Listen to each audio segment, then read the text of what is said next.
जंगल में बब्बर शेर अपने बेटे के साथ पानी पीने जा रहा था। कुछ दूर चलने के बाद उनके सामने एक बंटी नाम का बाघ दहाड़ मारकर उनके सामने आता है और बोलता है, आखिर अब वक्त आ ही गया।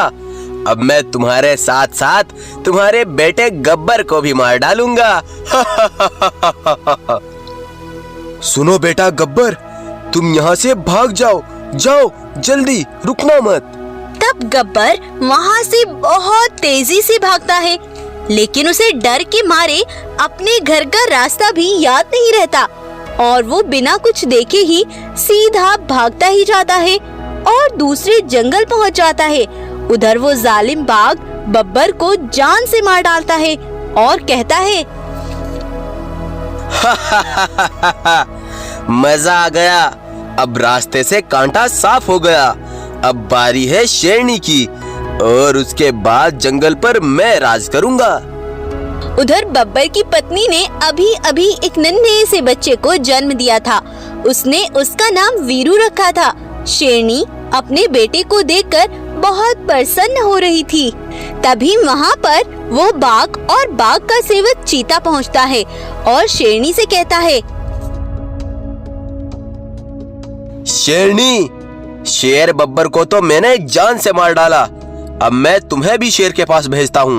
इतना बोलकर बाघ शेरनी पर भी हमला कर देता है और उसे भी जान से मार डालता है। तब बाघ का सेवक चीता बोलता है, महाराज, हमने शेर शेरनी को तो मार डाला, लेकिन इस बच्चे का क्या होगा?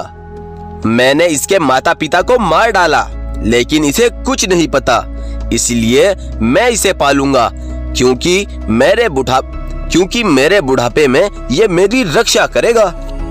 तब बाघ ही वीरू को पालता है और उसका ख्याल भी रखता है। अब कुछ समय बीत जाता है।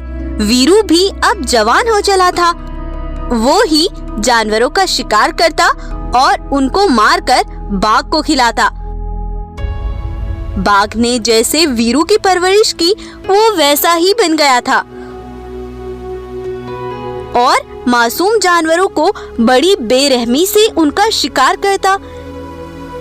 यह बात जब वीरू के बड़े भाई गब्बर को पता चलती है तो वो उससे मिलने आता है। तभी उसे दूर खड़ा वीरू दिखाई देता है। तब वो उसके पास जाता है और कहता है, सुनो मेरे भाई वीरू, तुम ये जानवरों का शिकार करके बिल्कुल अच्छा नहीं कर रहे। आखिर तुम होते कौन हो मुझे रोकने वाले? तब गब्बर वीरू को अपने बीते हुए बचपन की पूरी बात बताता है और उसकी बातें सुनकर वीरू हंसते हुए कहता है, मतलब तुम ये कहना चाहते हो कि बाघ ने मेरे माता पिता को मारा था और तुम मेरे भाई हो? ये झूठी कहानियां किसी और को सुनाना। जाओ, निकलो यहाँ से। इतना बोलकर वीरू वहाँ से चला जाता है। लेकिन गब्बर बड़ा परेशान था कि आखिर वो इसको यह बात समझाए तो समझाए कैसे। अगले दिन वीरू भागता हुआ गब्बर के पास आता है और कहता है, सुनो गब्बर भाई, मुझे अब सब सच पता चल चुका है कि वो जालिम बाघ ही मेरे माता पिता का दुश्मन था। वो तो कल जब तुम मुझे सारी बातें बता रहे थे तो वहीं कुछ दूर पेड़ के पीछे खड़ा बाघ का सेवक चीता हमारी बातें सुन रहा था। मैं तो ये जानना चाहता था कि तुम्हारी बातें सच है भी नहीं। कुछ देर बाद चीता बाघ के पास गया और बोला, महाराज, एक बुरी खबर है और एक अच्छी भी। कैसी खबर चीता, बताओ मुझे। महाराज, अभी कुछ देर पहले वीरू का बड़ा भाई गब्बर यहाँ आया था। उसने वीरू को पूरी सच्चाई बता दी, लेकिन अच्छी खबर यह है कि वीरू ने उसकी बातों पर बिल्कुल विश्वास नहीं किया और उसने उसे जंगल से निकलने को कहा। भगवान का शुक्र है कि उसने उसकी बातों पर विश्वास नहीं किया। मैंने उनकी ये सारी बातें सुनी और मुझे यकीन हो गया कि उस बाघ ने ही मेरे माता पिता को मारा। आओ भाई, उसे मिलकर सबक सिखाएं। तब दोनों भाई जाकर उस दुष्ट बाघ और चीता पर हमला कर देते हैं और दोनों को जान से मारकर अपने पिता की मौत का बदला ले लेते हैं।